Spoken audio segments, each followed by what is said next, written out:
magkakasama kumakain. So, kung ano yung sinasabi ng doktor sa pasyente, nandun kami palagi sa kanya. Pero ang doktor palaging bisita yan. Yes. Bisita yan. Wala ka parang ganyan, mga inside na ganyan. So, okay lang. Nabakuan ko ang Nogabes talagang gustong-gusto ko ng Nogabes na halos. Ito ang pangalawang bahay ko, Nogabes. Dahil,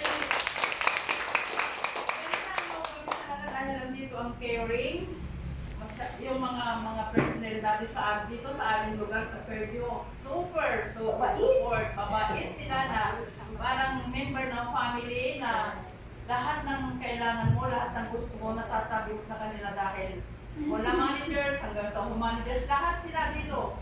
Feel namin, comfortable kami lahat sa amin, dahil para kami mga magkakapatid. So, yes. Ako naman sa aking experience dito, talagang Nogabes is the best for the health ng lahat. Lalo ngayon, nung nakaraan lang linggo, nagkaroon kami ng get-together ng aking mga ka-office mate. Actually, hindi pasyente ang hinahawakan ko yung nakahiga sa bed, no. Ang hinahawakan ko employees na may mga sakit, may mga walang sakit, pati family. So, nung nagkataon, nung nag-Christmas party kami, nakita ko yung mga employee namin, nakikita ko yung mga saklay, meron. So, ang first na nag-register sa isip ko is Nogabes.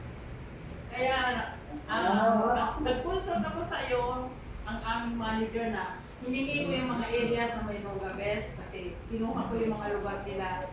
At hindi ko in-explain kung ano yung Nogabes is all about. Pero sabi ko, magtanong kayo doon sa information, sasabihin nila yung tatanong nila. Pero actually, kliyente ako ng Nogabes. Naranasan ko, ang feeling ko na comfort ako dito sa Nogabes talaga na kahit maraming ginagawa sa bahay, sige, iwanan muna ng konti, punta muna ako dito. Ngayon, mayroon akong office mate, nakaraan, may special column na stage 4. Kababayan ko taga Pangasinan. Kaya, kinuha ko yung Marikina na branch. Dahil, alam ko dito may mga stage 4 eh. Nagpunta dito eh. So, sinabi ko sa kanya, binigay ko. Kaya, mami, ako po. Mami, tanong po na namin, tungkol po doon sa, di ba po, nung active ka ba sa hospital, naka-duty, di ba po, like sa inyo, gano'n, lamon, sabi ko.